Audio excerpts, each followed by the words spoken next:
பணம்.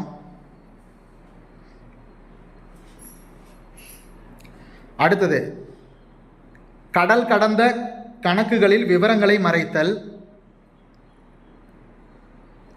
கடல் கடந்த கணக்குகளில் விவரங்களை மறைத்தல். ஸோ ஃபஸ்ட்டு வரி ஏய்ப்பு எப்போ பண்ணலாம் அப்படின்னு பார்த்தீங்கன்னா, ஒரு தனிநபர் பண்ணலாம், நிறுவனங்கள் பண்ணலாம், இல்லை அறக்கட்டளைகள் பண்ணலாம். இவங்க எல்லாமே சொத்து வரி இந்த மாதிரிலாம் நிறுவன வரி எல்லாத்தையும் வரி ஏய்ப்பு செய்யலாம்.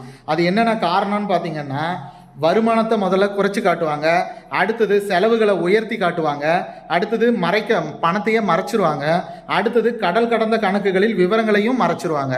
ஸோ இந்த மாதிரி காரணங்களுக்காக வரி ஏய்ப்பு செய்யலாம். ஓகேங்களா?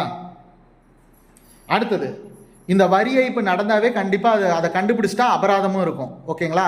அது உங்களுக்கே தெரியும் அந்த அபராதம் என்னென்னலாம் பண்ணுவாங்க அப்படின்னு சொல்லி. 5 ஆண்டு வரை சிறை தண்டனை. அது என்ன அபராதம்னு பாருங்கள். 5 ஆண்டு சிறை தண்டனை,